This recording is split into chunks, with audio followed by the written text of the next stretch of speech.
Hey everyone, welcome to the playoffs. Some of us, I know, welcome to the consolation ladder. It's lame. You probably don't even pay attention. You don't even care. And it makes sense. Because that's what it feels like to be a loser, like I am, and most of the rest of you are. Well, half of you are. Well, we do have 6 teams that are still in the playoffs, but only 2 games this week that matter. So I did a little extra work on those 2 games. Yada yada. Also, thanks for a good year. All the stuff was great. But let's just get into what matters now. And I got 2 things. I got predictions on those 2 games with a little ranking system that means nothing, but I used it to make up my mind. And then also, I have some awards for the regular season. So let's get to those first. Okay, my regular season awards are, I have just some obvious ones and then some ones that I kind of are my opinion. Obvious ones, most points scored this year goes to Andy. Good job. You dominate week in, week out, kept putting up big scores. Worst was myself. I scored less than anyone else, so I stink. Worst defense. This just means people scored a lot of points against you each and every week. Drew Wagner, you have the worst defense. And then the opposite of that, we have our best defense, meaning you kind of showed up, you got lucky each week, and people didn't score much against you, and that's you, Andy Black. All right, the best home team, meaning when you had a home game, that means nothing, but when you had one, you won it, and that's Heiser. Good job, Heiser. You're the best home team. And then same thing, we got Road Warriors. Again, it means nothing, but it's just kind of fun to look at, and that means when you had away games, you went out there and you took care of business, and that was Ben, Black, and Aaron. So good job, you two. All right, now more fun ones. I looked through, and this is the person that I think was the best pick in the entire draft that we had, based on where they ended. And I go by average points per week more than I go by total points scored, which I think doesn't matter now because of the bye weeks, but it's normally what I look at, so that's what I rolled with.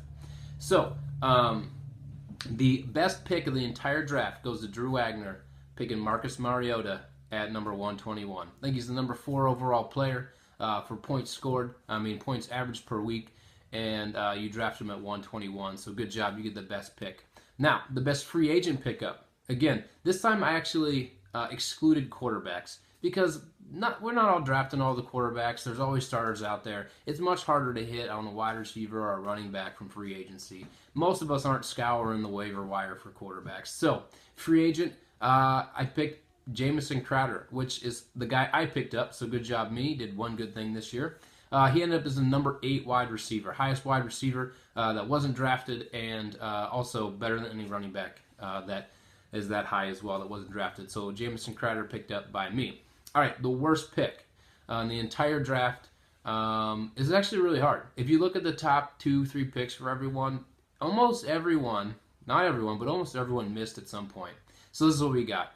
We got me, and this is why I gave it to myself, because I had 4 bad picks to start the draft. Marshall number 1, Keenan Allen number 2, then Dez Bryant, then Russ Wilson. I know Dez and Russ are like, well, Russ is kind of playing good now, but Dez is playing good now, but it took till like week 12 for them to get it together, which is way too late for fantasy football. So Marshall was a really bad first pick this year, but then following up with those next 3 is pretty awful.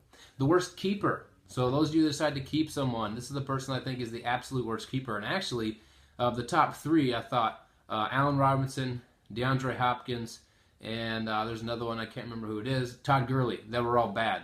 But what's funny is 2 of them are by Nick. He still made the playoffs. But Nick, DeAndre Hopkins, worst keeper of the year. All right, best of the regular season.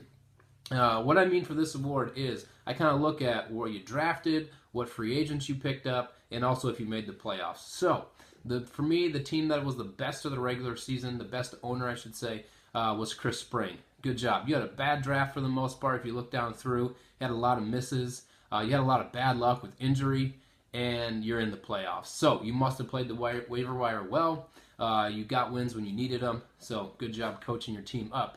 And then, best team overall, it goes to Ben Black. You ended with the best record. You got the number 1 seed, so you're the best team overall. Those are my awards for this year. Now, let's get to the 2 games that actually matter. For our first game here, we have Ben Baker and Nick Reichel. What I did was I went ahead and said I have positives, things that they don't really matter, they kind of break even, and negatives, and then you got a score out of that. 1 point for positive, negative, 1 point for a negative. So, Jeremy Hill, not Jeremy Hill, Tyrone, whatever that Hill is for Kansas City. That was a big game for him, and you got a solid game from Kelsey. Stafford's hot right now, and I think Doug Martin should do well as long as the shootouts, those are all positives. Breaking even is Frank Gore and the Broncos. I don't really see either of them really swaying this game. And then Snead and Stewart, and all kickers are on the negatives. Come on, you never know what they're going to do. They're lame. And he's going to get Tennessee. They have a good defense. Maybe they're going to kick more field goals, or maybe they won't get field goals. Or maybe you score a lot of points, but then they don't get any field goals. I don't know. So those are my negatives, which gives you a mark of 1.5 at the end. Nick, you got Big Ben going. Howard seems to be hot right now. I'll give you like a half of a positive point for Rudolph because it's a tight end spot, but he normally plays pretty well. And Murray was good enough. I think he'll break even there with the Cardinals. And I don't like Thomas Hopkins and Ware. He didn't do anything. And kicker, again, come on. But that leaves you with a score of 3.5 on the negative side, which gives you a 0. So I'm picking Ben Baker to win this one.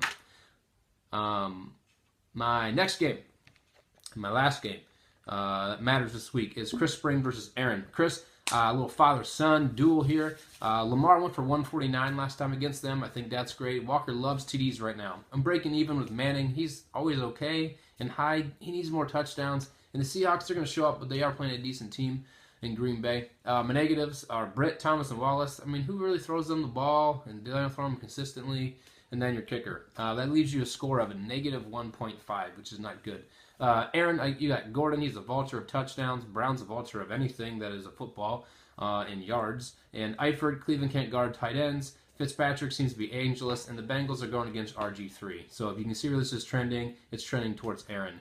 Taylor and Nelson, I think they break even this week. And Jennings and your kicker, I don't think they're going to do much. So they use you a 3.5. And that gives Aaron the win. So that's it for games that actually matter.